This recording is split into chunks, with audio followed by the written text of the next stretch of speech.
up to page what? Up to the next chapter. Yeah, I don't know whether we will finish, but let's try our best. Yeah, so let's proceed. 1, 2, 3, let's start. Professor Kimani had a knock, weary from lack of sleep. A recurring problem now. He grumbled all the way to the door. Why didn't people just stay in their own house?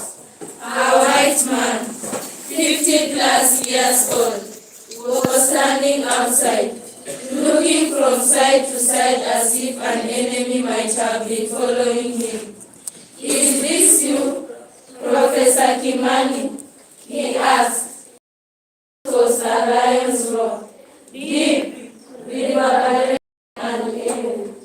His eyes were green. Yes, answered Professor Kimani hesitantly. Do you think he said yes or yes? Yes. Yeah, because he's responding. Okay, let's go on. We never met before. Professor Kimani, the visitor said, but I have heard and read a lot about you. Here, my card. Thanks. Professor Kimani took it. What? Thanks. Thanks. Thanks. It is not the. So, thanks. Professor Kimani took it. I am Tad, said the visitor. Tad Longway, Director of Special Projects at ARDA. Make that the Agency for Governance and Development in Africa. We are based in Cape Town, South Africa. Professor Kimani compared this oral information with that which was written on the card. They matched. So how can I help you, Mr. Longway? Let's read at the same pace so that it doesn't sound odd. So how can I help you, Mr. Longway? Sir Mark, also known as Mr. Mark Thatcher, is the son of former British Prime Minister Margaret Thatcher. Remarked the visitor. Does his name perhaps ring a bell? Perhaps it does. Perhaps it does not. This self-negating answer was Professor Kimani's response not to the man's question but to the question's irrelevance. Sir Mark lives in South Africa these days. As you perhaps already know, now, a few years ago, he hired soldiers, no mercenaries. Missionaries might even be a better word. Actually, you see, they believed they were on a mission, but call them whatever you want. My point is Sir Mark hired them to go straight a coup in Equatorial Guinea. Now, last year, the government of South Africa honored him in finding him $1 million. Add to that a 4-year jail sentence that it immediately suspended. Mr. Longway, you are saying the relevance of Mr. Thatcher's attempted coup in Equatorial Guinea to your visit here this morning is what again? Professor Kimani asked. Actually, I wasn't saying there was any such relevance. Professor Kimani, still, you are right to suspect I was. Do you see what I mean? Professor Kimani shook his head. Actually, I don't. No, you don't. Then perhaps I should come in for a minute and explain. May I? All right, but for only a minute. Okay, please come in. Okay, before we proceed to that, I would wish we discuss the 2 pages because there are a bit of the semi-episode of that part of the book. So, we've just finished the previous part where Professor Kimani has been released from the 6-month jail term. We've been told that he came out when he's dejected and he knew that his career had gone down, so he felt that he was doomed. Now I want you to tell me something else that we learn on page 38. What else had he suffered after jail? Yes.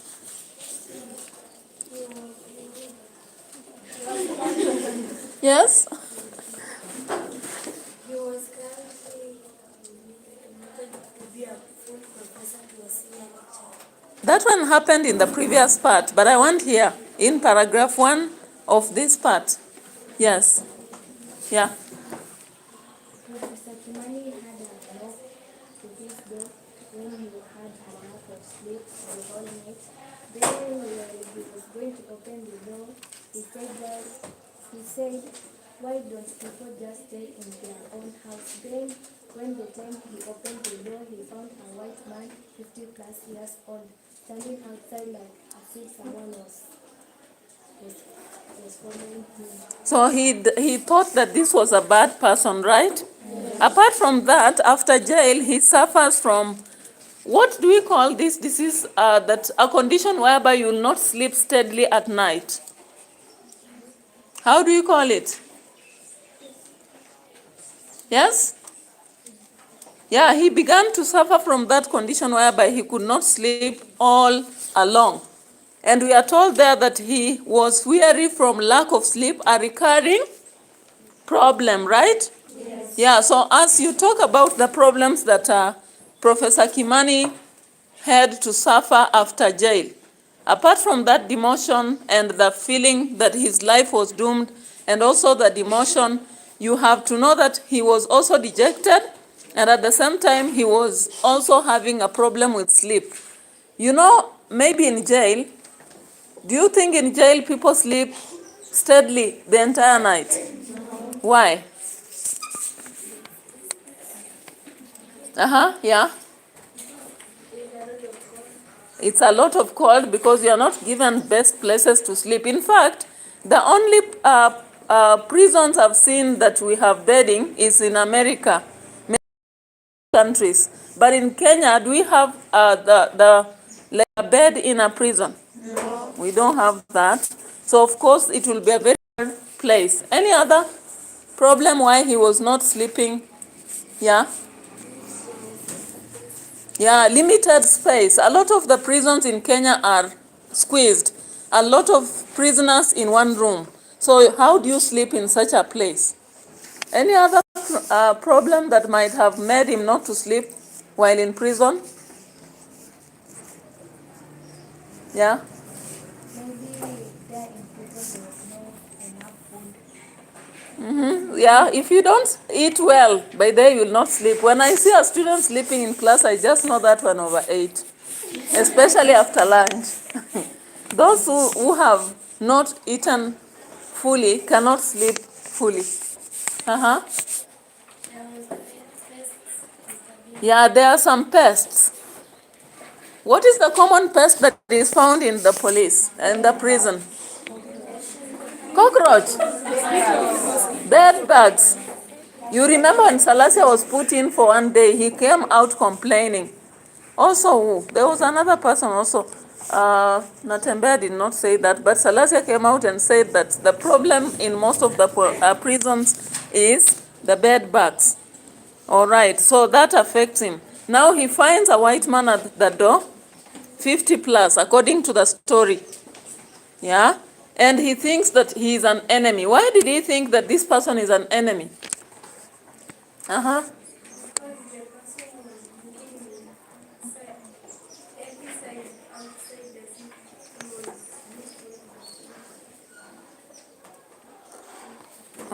Oh, it is a long way was looking as if there is an enemy who is following him. Yes. Yeah, so checking here and there before he could go in.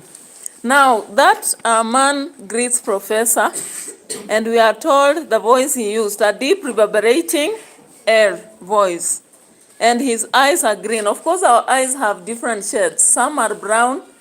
When you look at this part, some are black, some are brown, the dark spot. Some of the eyes are blue. So we have all those shades. So for this man, it was green-eyed, part. Okay? Now, Kimani hesitates. When he comes out and he has been greeted by this man, "Is this you, Professor Kimani?" He says, "Yes." So why do you think he hesitated? Why did he take a lot of time to say that he's the one? Yeah? Maybe the voice of that man. Any other different thought? Yeah? The person himself, remember, he's a white man and with green eyes. I don't mean any harm to describe that, but we are not used to blue eyes and green eyes, right? Yes. So possibly when you see them, you might be a little bit questioning about it. Any other? Yeah? They had not met before. A stranger who knows you. Can you imagine someone knows you don't know? I remember when you referred to the guide, you also had the same experience. Any other reason? Yeah? He did not trust the man. Remember, he had gone through a problem. If you have encountered a challenge before, you might not trust people easily. Now, we are told that he says, the visitor says, "We have never met before, Professor Kimani, but I've heard and read a lot about you." So he says that so that he gains his trust now, right? Yes. Now, he introduces himself saying he started long way from AGDA, which is AGDA, and he's the director of the special projects, okay? And the agency is for governance and development in Africa. So it is working in the entire Africa. However, where is its capital? Cape Town, right? In which country? South Africa. South Africa. All right. So we see that Professor Kimani indeed now wants to confirm, because when most people who are actually connected have cards, business cards, you greet somebody, introduce yourself, and you hand over a business card. And indeed, Kimani compares the card with the name and sees it is that. Then he asks very fast, "So how can I help you, Mr. Longway?" Now this man starts to give history about a man known as Samak, who conducted a coup to overturn the government somewhere, and he was arrested. After that, he was charged, and he was what? He was put to 4 years of jail. After that, he was fined how many dollars? $1 million. Compared to Kenyan shillings, how much is that? Why are you saying a lot? I want you to calculate and tell me. You have people who are going to be working in America and what have you, and Canada. So calculate that. How much is a dollar currently? It used to be 150, but it dropped somehow 145, 130. So you can calculate at 135 and see how much is that. It varies currently with the trading, because stocks are really selling a lot than bonds in Kenya. How much is that? How many millions are those? 135 million. Who can raise such money if told to pay? Is it possible? But for some people it's possible, depending on what they did. So they are saying he was trying to conduct a coup in Equatorial Guinea. You know where Equatorial Guinea is? Okay? So, Kimani tries to disqualify what he's saying and tells him it was not a soldier, but he was a mercenary. Do you know the difference between a soldier and a mercenary? Yes. How old were you when there were some mercenaries who came to Kenya? You remember? Gargayan and Margayan. You remember? No. Eh. Those were mercenaries that came to Kenya, hired to do some harm to Kenya, but they were arrested also at some point. Most of them are hired by a country which is interested to destroy another, and then they conduct it and do away. Recently then, now that you are saying you don't know the story of Gargayan and Margayan, do you remember during, not holiday, I think it was last year, you remember a country whereby the president was almost killed by a mercenary? You people with that trending matters, you don't have interest at all. Okay. Let's proceed. So we can now go on to the next part and discuss, because I wanted us to eliminate that part as we proceed. Let's continue. All right. But for only a minute. Okay, please come in. He held the visitor to his living room. The man followed him. I'll be brief, Professor Kimani. Yes, please. He sat down. The man sat down too. Professor Kimani, all that our president ever do to us is to ride on our backs. Is that right? Stop them from doing that to us. I mean us, Africans. Did you say us, Africans? Up to this point, the visitor had been speaking with a baritone accent, seemingly an alternative for sounding both American and British. Now he switched to a South African accent. Monotone. Yes, I said as Africans. Each word had the sound of a big boot driving grounded on an upward drop. Professor Kimani. Let's go on.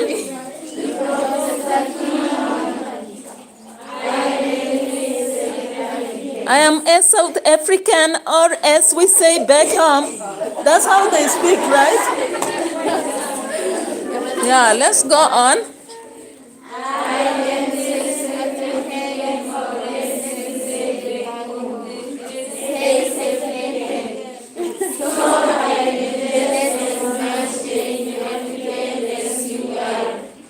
Don't you go dodging me by the color of me cover. Amused against himself, Professor Kimani chuckled. I wasn't judging you by the color of any cover, Mr. Longway. I apologize if it seemed I was. Please continue. Thank you, said the visitor. His accent was baritone again, American and British. As I was saying, Professor Kimani, we must not let our leaders keep riding on our backs and wrecking our lives. When our lives are on, we have growth.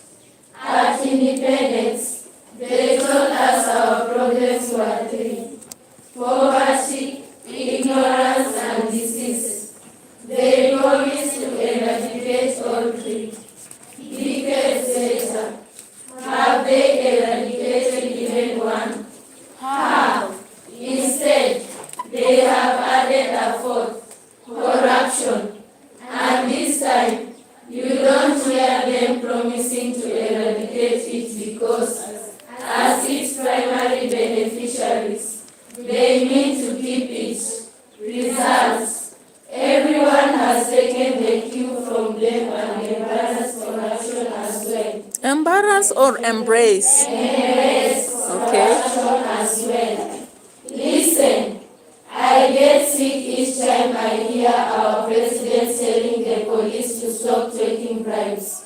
Why should they stop when those who tell them to stop take even bigger bribes? I'll tell you something else, Professor Kimani. Our presidents are busy adding a fifth problem right under our noses.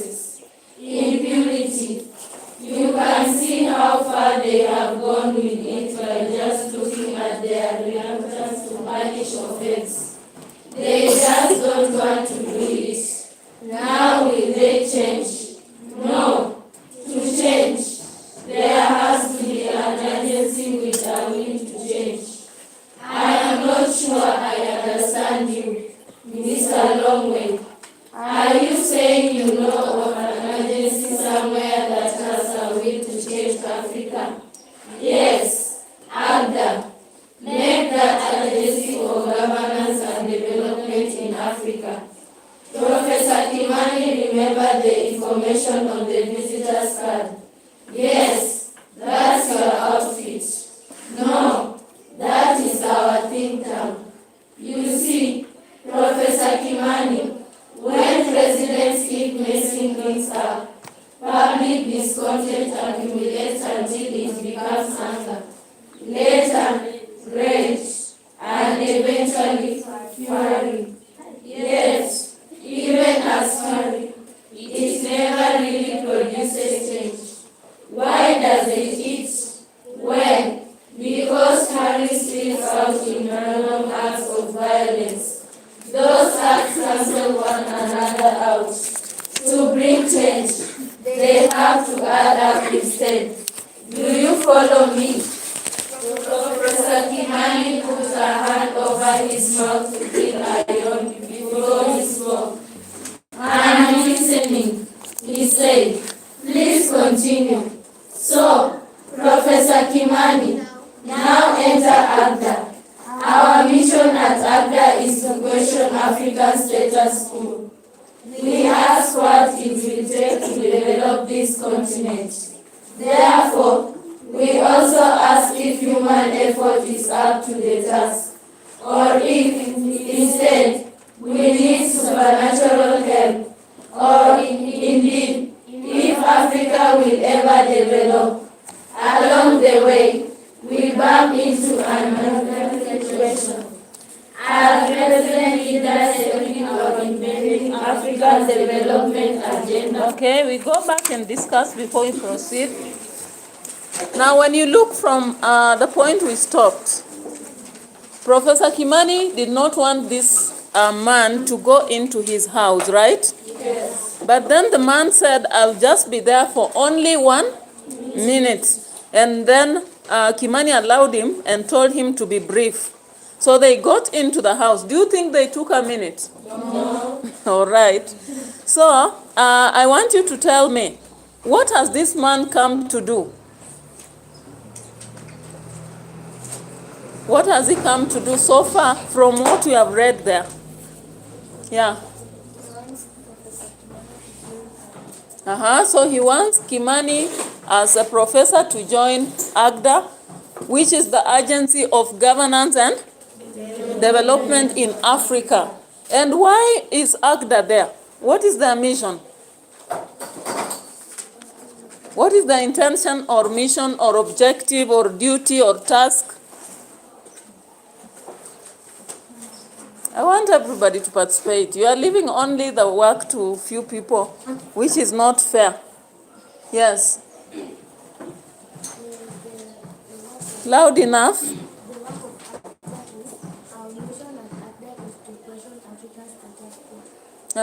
Their mission is to question the status quo of Africa, politically, economically, and socially, right? Yes. Now, what kind of status quo is Africa having currently, according to the text? Because we've said the status quo is found in the social life, political, economical, all those, even spiritual sometimes. So what is the current status quo of Africa according to Tad Longway? Yeah. There is corruption and impunity. What else is there? There is? Tribalism is a form of corruption, right? Yeah, there is poverty and ignorance. You know? So there are people who have not been able to explore education and they are still not informed. Ignorant, sometimes you can go to school but you are still ignorant. Like now you people, you don't know anything about what is happening around Africa. Why? That is ignorance. You need to know. You don't know anything about Aore? Yes. You know? That is ignorant. Stop being ignorant.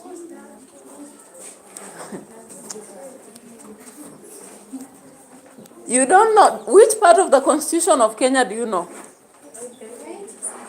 The Constitution of Kenya, do you know?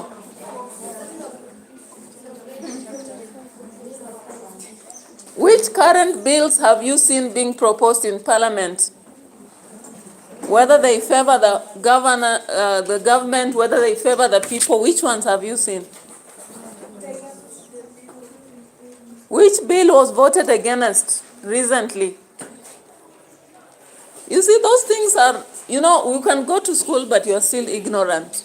And that is why most times we vote wrongly. We vote for people based on how they'll come before us, cheat to us, tell us CDF is theirs when it's not theirs. That money is our own. We pay tax and it's, again, streamed back to schools.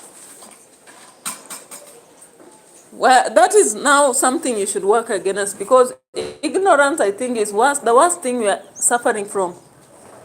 Also, poverty is a problem. When you are poor, someone will come just one day, give you 200 shillings. And you will be celebrating, saying, I'll vote for this one. I'll vote for this one. At least I took 200 from them. Poverty can make you sometimes to become a slave of someone who is not worth your respect. Poverty sometimes makes you to be tired, because even when someone buys, like you see during election, poverty makes some people just receive liquor. They receive liquor and that is enough to make them vote for someone, right? Or even fight. Why do we see people fighting after election, for example? Most of those people who fight are poor. But they just fight because they don't have what to do, they don't have a life, and all that happens around them. So poverty is a very big problem in a country. Ignorance is another big problem, because you'll do things not because, someone comes with information, they cheat you, they even tell you so-and-so is very bad. And they tell you information around them is bad because of this. They lay propaganda. Do you know, in Africa, people lay a lot of propaganda against others, isn't it? Yes. During elections, we'll hear, so-and-so is normally a satanic person, they worship a snake or they know what, and people will buy that without confirming.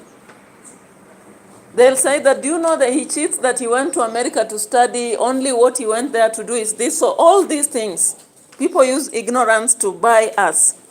The other thing that we see is corruption. Now, corruption, I don't know why people think corruption is only bribery. Can you give me the other forms of corruption? Apart from bribery, whereby you are bribing a policeman on the road, which other forms of corruption do we experience around us? Tribalism.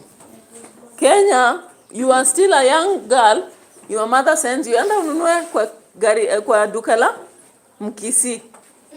Hiyo supermarket ya Mjaluo. Huyo mama Mjaluo wa samaki. So we are so tribal, I don't know. Even when they try to say it's only Gachagua who is tribal, I just get amazed. Because there is no way Oscar Sudi will be in Kapseret holding a meeting and he speaks in Kiswahili. He will be speaking in Kalenjin. There is no way Gladys Wanga will go to Homa Bay addressing her people and speaks in Kiswahili. She will be speaking in Luo. Natembea goes to Bungoma, speaks in Kibukusu. Achana hata na Kiluya. Kiluya ni kikubwa, you cannot say Kiluya. Kibukusu. You find someone else going to Mashetani, goes to Kwale, speaks in Kigiriama. Si anaitwa Mashetani ama? Si anaitwa hivyo. Ni jina lake, si ati nasema tu ni jina lake. Goes to Kwale and speaks in Kigiriama. So you can imagine. So people are so tribal, and tribalism is a form of corruption, because when you speak to your people and I'm there, I don't hear that language, I feel blocked. And you may talk whatever you want, sometimes even eliminate me. In this Kenya, when you go to interviews, when you're adult, you'll be surprised. You'll go to a place and they'll begin talking to you in the native language so that you fail the interview. Yes. They'll even ask you, "Nani umeolewa hapa? Ama wewe ni wa hapa?" They look at your name on the ID and they'll ask you, "Umetoka tu huko kote? Hakuna kazi huko. Yes. Even in the tourism industry. I have a sister who has done something to do with the tourism industry. And whenever she went to look for a job, she would be asked, wewe ni Mkamba. Kama ungekuwa Mkamba, tungekuandika.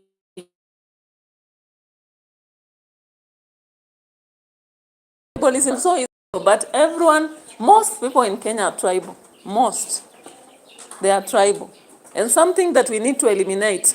Then, so we have bribery, we have tribalism. Which other form of corruption do you experience?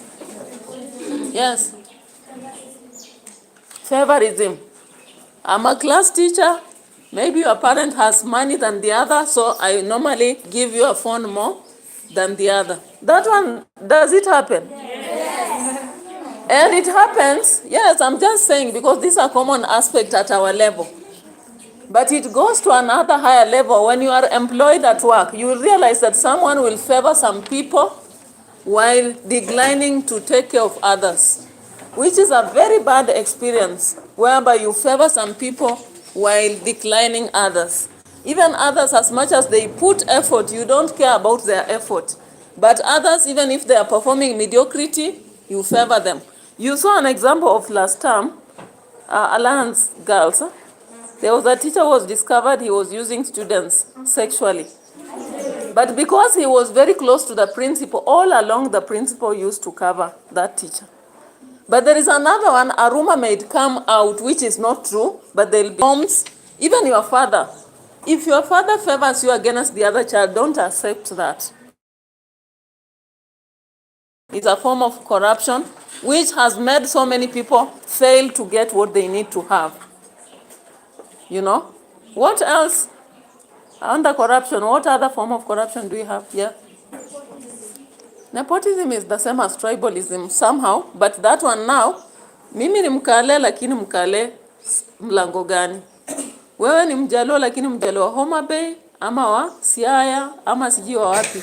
Wewe ni Mluya lakini wewe ni Maragoli, ama you see, wewe ni mtu wa Coast lakini wewe ni Mtaita, ama wewe ni Mchonyi, ama wewe ni Mtaveta, ama wewe ni, you know, now going to that extent of now not just a tribe but a sub-clan. Also it happens, you find an MP hiring all the cousins while the other people within the same constituency don't have jobs. Another form, ethnicity. Also it is there, where you don't just like a certain tribe. Totally don't like that tribe. And it's also affecting in our elections a lot. Another one, do you know a form of corruption known as fraud? It is very common in organizations, whereby people swindle money. They steal money from organizations. Most of them who practice are politicians. Then we have what we call state capture, whereby a leader, because they are a leader, they now decide to use even machineries, like the police are used by that politician to do what they want. Recently, the governor of Marsabit used the police to go abduct the deputy governor. And they molested him, stole money from him, messed up with his phone, you know, such things. Whereby you are using state machinery to do your work. That is a wrong aspect. It is also a form of corruption. Then we have also whereby we have siphoning of funds. People agree, they can even sell some organizations. And currently it's happening in Kenya. Like KPLC, we are hearing it will be sold very soon. Which other company? Kenya Pipeline, that is the same. Webuye Sugar Company and Webuye Paper Company was sold. We also had Nzoia was sold. So you can imagine people sell and then they consume that money. They sell, then they consume. That is siphoning of funds. And we have so many other forms. We have manipulation. Manipulation is also another form of corruption. And I'm explaining to you so that if a question is asked on this book about corruption, don't only discuss bribery. Right? Yes. Yeah. Then impunity. What is impunity? They have explained there. What is impunity? On page 41. Page 41, yes. Yeah, being reluctant to punish crime. Because someone has stolen, you know they have stolen, you don't want to punish. Someone has murdered another person, you know they have murdered, you don't punish them. But you know they have done something wrong. So because the people who conduct corruption are friends, they decide not to punish each other because they are beneficiaries. And that is what Tad is telling us. Now Kimani asks, do you think you have a solution to all this?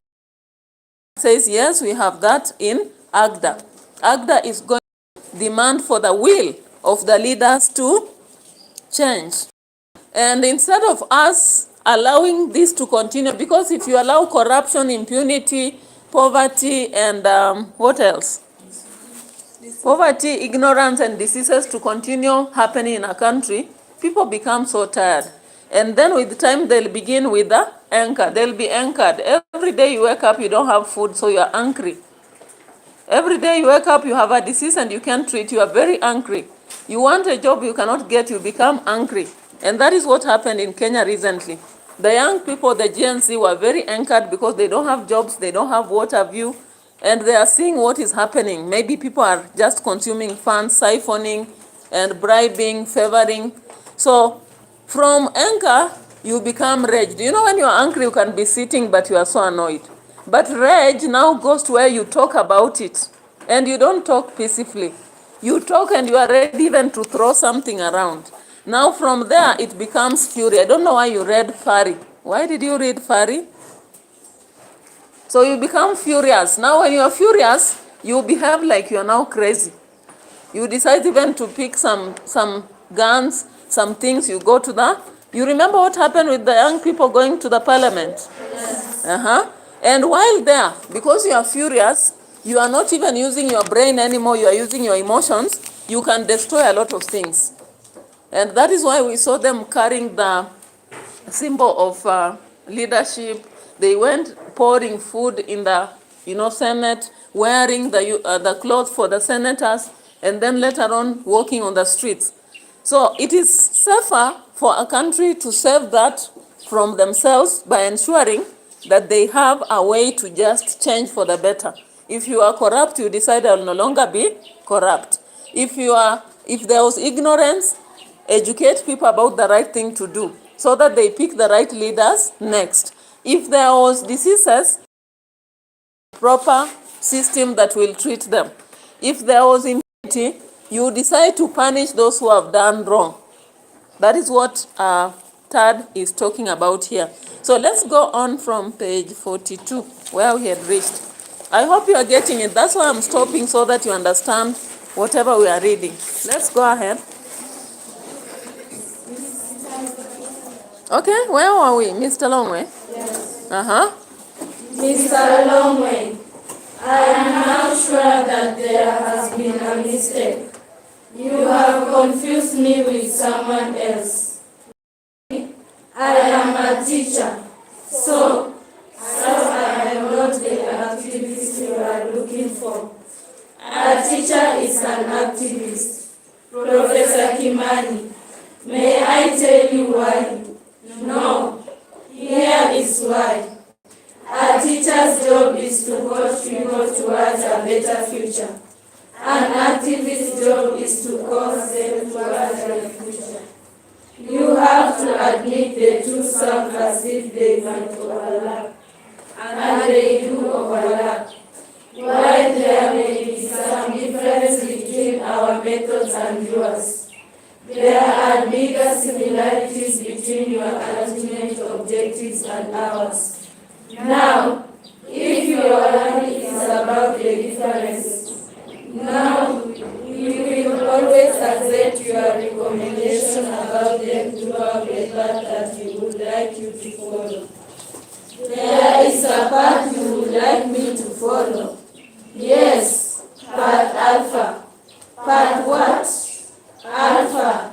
You see, path alpha is strategy built on the idea that I mentioned earlier, that at present Public discontent expresses itself in acts that cancel out instead of adding up. But Alpha will correct that anomaly. Mobilizing civic discontent into will to change is our motto. Unless there is will to change, there will be no change. So says the law of will. It is all in here. The man held up a document titled Part Alpha, then handed it to Professor Kimani. Viewers, he said. Professor Kimani accepted the document but laid it aside. Then he asked, "Why did you pick me as a possible recruit?" "Because you fit the profile of a Part Alpha travel party." Is why. By the way, the correct term is traveler, not recruit. There is a world of difference between the two, Professor Kimani. I am sure there is. So what is the profile of a Part traveler? A Part Alpha traveler. You left out the Alpha. Well, the profile only has two elements really. One, the traveler must believe in Part Alpha. Then you have determined either that I already believe in Part Alpha or that I soon will. But by what means? When you do not even know me. Goodness, you have just met me. So how have you worked it all out like that? From your history, Professor Kimani, from your history, that's how. We looked at your past as an idealist. You have. You think we haven't. Sorry. Please continue. 2. The Part Alpha traveler must have the drive to pursue goals and the tenacity to stick with them. The visitor added, for Part Alpha, these two qualities are indispensable. And of course, you have established that I have the drive and tenacity, remarked Professor Kimani dreamily. I won't ask how you did it. From your history again, Professor Kimani, from your history again, said the stranger. Then he smiled and apparently also winked. He had reached the end of his presentation now. Part Alpha is a noble cause. Professor Kimani, he added, please join us. We will cover all of your expenses and remuneration, of course, all of them. Suppose I join you. Be careful here now. I am not saying I will. I said suppose. What exactly will you want me to do?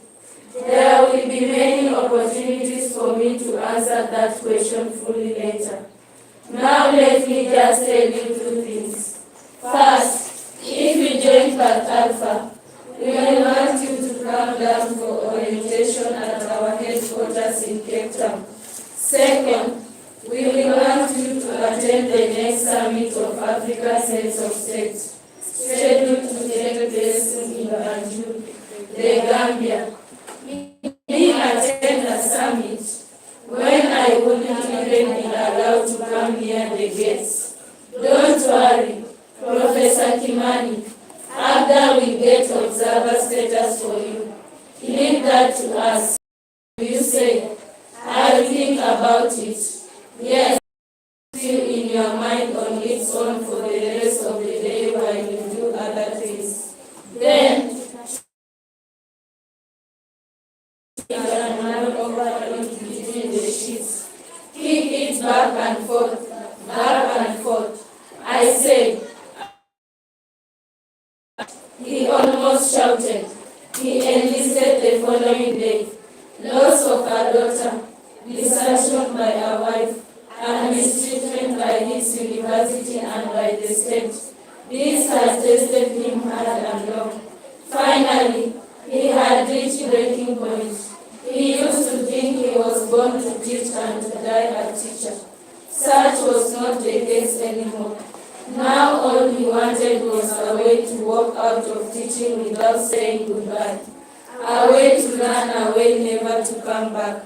He wanted, in short, a new project demanding that he leave home at dusk one day and, without informing anyone, head for a brighter future somewhere beyond the darkening horizon.